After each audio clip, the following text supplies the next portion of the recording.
Hey friends, welcome back to A Simple Truth. Continuing on, we are continuing through Numbers. And last time we looked at tribal and family offerings. So we looked at what that means for the Levites, what that means for the rest of the tribes of Israel as well. Today we're going to be looking at what does the Levite cleansing process look like. We're going to look at actually a lot today. The Levite cleansing process. We're going to be looking at second Passover, the tabernacle cloud that's hovering over the tabernacle, and the pillar of fire as well. And then finally leaving Sinai. So we'll talk about what that means and what that looks like, because they've been here for a while. A lot has happened here. But we will continue on with that today. So today, Numbers 8 through 10. So 8 is where we are picking up. And the Lord spoke to Moses, saying, Speak to Aaron and say to him, When you arrange the lamps, and 7 lamps shall give light in front of the lampstand. And Aaron did so. He arranged the lamps to face forward the front of the lampstand, as the Lord commanded Moses. Now the workmanship of the lampstand was hammered gold. From its shaft to its flowers it was hammered work, according to the pattern which the Lord had shown Moses. So he made the lampstand. Then the Lord spoke to Moses, saying, Take the Levites from among the children of Israel and cleanse them ceremonially. Thus you shall do to them to cleanse them. Sprinkle water of purification on them, and let them shave all their body. Let them wash their clothes, and so make themselves clean. Then let them take a young bull with its grain offering of fine flour mixed with oil, and you shall take another young bull as a sin offering. And you shall bring the Levites before the tabernacle of meeting, and you shall gather together the whole congregation of the children of Israel. So you shall bring the Levites before the Lord, and their children of Israel shall lay their hands on the Levites. And Aaron shall offer the Levites before the Lord like a wave offering from the children of Israel, that they may perform the work of the Lord. Then the Levites shall lay their hands on the heads of the young bulls, and you shall offer one as a sin offering, and the other as a burnt offering to the Lord, to make atonement for the Levites. And you shall stand the Levites before Aaron and his sons, and then offer them like a wave offering to the Lord. Thus you shall separate the Levites from among the children of Israel, and the Levites shall be mine. After that, the Levites shall go into service of the tabernacle of meeting. So you shall cleanse them and offer them like a wave offering, for they are wholly given to me from among the children of Israel. I have taken them for myself instead of all who open the womb, the firstborn of the children of Israel. For all the firstborn among the children of Israel are mine, both man and beast, on the day that I struck the firstborn in the land of Egypt. I sanctified them to myself. I have taken the Levites instead of all the firstborn of the children of Israel, and I have given the Levites as a gift to Aaron and his sons from among the children of Israel, to do the work of the children of Israel in the tabernacle of meeting, and to make atonement for the children of Israel, that there be no plague among the children of Israel when the children of Israel come near my sanctuary. Thus Moses and Aaron and all the congregation of the children of Israel did to the Levites according to all that the Lord had commanded Moses concerning the Levites. So the children of Israel did to them. And the Levites purified themselves and washed their clothes. Then Aaron presented them like a wave offering before the Lord. And Aaron made atonement for them to cleanse them. After that, the Levites went in to do their work in the tabernacle of meeting before Aaron and his sons. And the Lord commanded Moses, as the Lord commanded Moses concerning the Levites, so they did to them. Then the Lord spoke to Moses, saying, This is what pertains to the Levites. From 25 years old and above one may enter to perform service in the work of the tabernacle of meeting. And at the age of 50 years they must cease performing this work, and shall work no more. They may minister to their brethren in the tabernacle of meeting to attend to needs, but they themselves shall do no work. Thus you shall do to the Levites regarding their duties. Chapter 9. Now the Lord spoke to Moses in the wilderness of Sinai in the first month of the 2nd year after they had come up out of the land of Egypt, saying, Let the children of Israel keep the Passover at its appointed time. On the 14th day of this month, at twilight, you shall keep it at its appointed time. According to all its rites and ceremonies you shall keep it.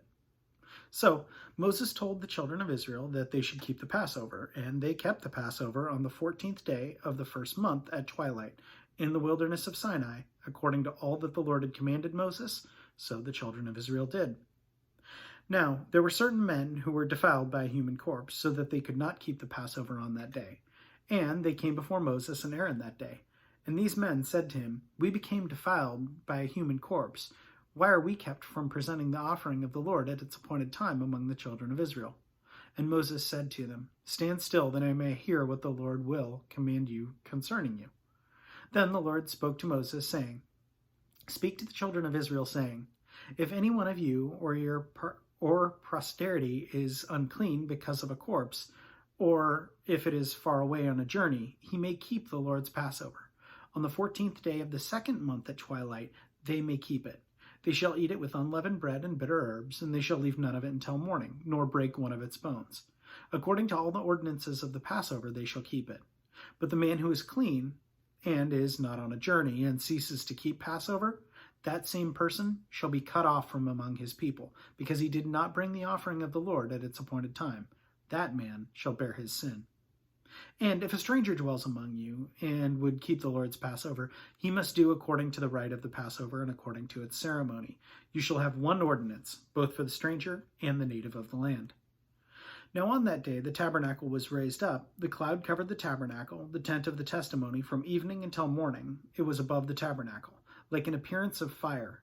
So it was always. The cloud covered it by day with the appearance of fire by night. Whenever the cloud was taken up from above the tabernacle, all the children of Israel would journey, and in the place where the cloud settled, there the children of Israel would pitch their tents.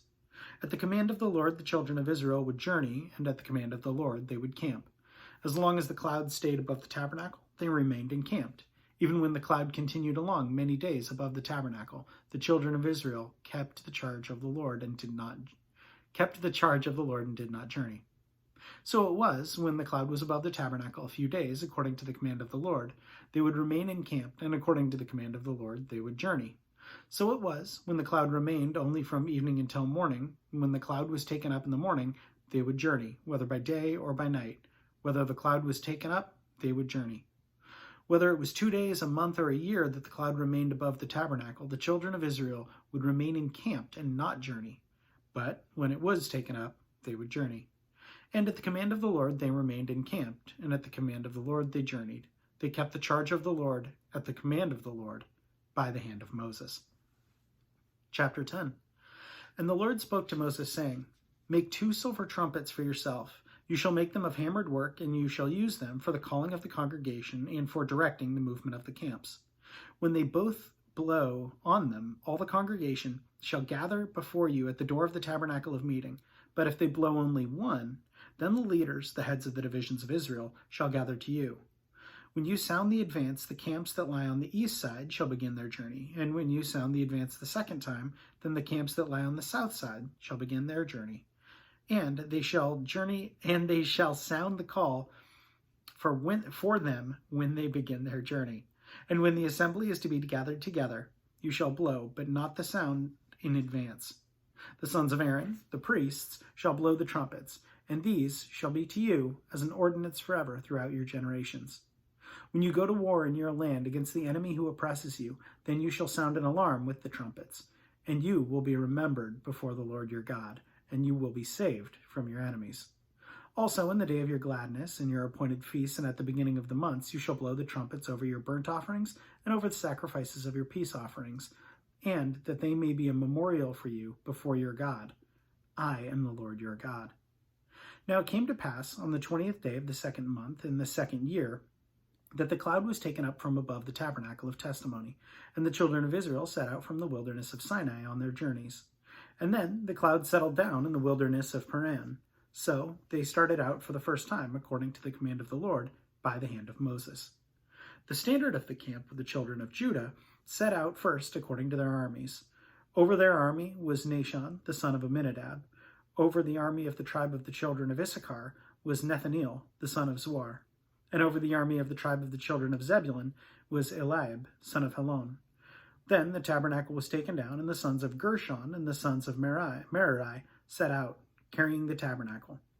And the standard of the camp of Reuben set out, according to their armies.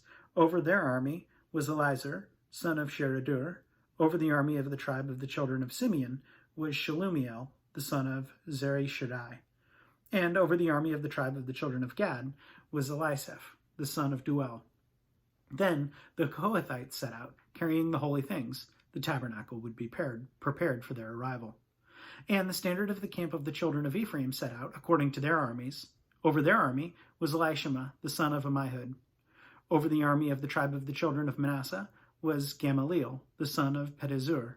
And over the army of the tribe of the children of Benjamin was Abidan, the sons of Gideoni. And over the standard of the camp of the children of Dan, the rear guard of all the camps, set out according to their armies, over their army was Ahiezer, the son of Ammishaddai. Over the army of the tribe of the children of Asher was Pelagal, the son of Ochran. And over the army of the tribe of the children of Naphtali was Ahira, the son of Anan. Thus was the order of the march of the children of Israel, according to their armies, when they began their journey. Now Moses said to Hobab, the son of Reuel the Midianite, Moses' father-in-law, "We are setting out for the place of which the Lord said, I will give you. Come with us, and we will treat you well, for the Lord has promised good things to Israel." And he said to him, "I will not go, but I will depart to my own land and to my relatives." So Moses said, "Please do not leave, inasmuch as you know we are now to camp in the wilderness, and you can be our eyes. And it shall be that if you go with us, indeed it shall be that wherever good the Lord will do to us, the same we will do to you." So they departed from the mountain of the Lord on a journey of 3 days, and the ark of the covenant of the Lord went before them for 3 days' journey, to search out a resting place for them. And the cloud of the Lord was above them by day when they went out by the camp. And it was, whenever the ark set out, that Moses said, "Rise up, O Lord, let your enemies be scattered, and let those who hate you flee before you." And when it rested, he said, "Return, O Lord, to the many thousands of Israel." So such a cool departure and arrival ceremony that the Israelites have, all by the hand of Moses, by the hand of God. And I love that, because we see, I was going to say strong leadership in Moses, and to some degree we do, but even in Moses' initial calling, he was recognizing that he was weak and that it would have to be God really truly speaking through him. And I think that's exactly what we see here. So that's awesome. What I thought about this was, are we taking God's lessons with us? I mean, here we see the Israelites leaving Sinai, and I mentioned before, they went through a lot in Sinai, and to see them depart, we'll continue to see the Israelites complain, and we'll continue to see them suffer, and yet hopefully they're taking God's commands with them. And I guess that would be the same with us, is do we carry what he has taught us? Do we delight in his word? Do we carry that with us onto wherever we go? Maybe it's a different job, or maybe it's a different state. Maybe we're moving. Are we carrying his word with us, and are we carrying his lessons with us? I know that's something that I myself continue to work on. But yeah, I just thought it was really interesting when reading, hey, if the Israelites are moving out, they're making sure that God is with them before they move out. And if he's not, then they don't move. They stay encamped right there. Yeah, anyway, just thought that was interesting. As always, thanks so much for joining. Have a great rest of your day.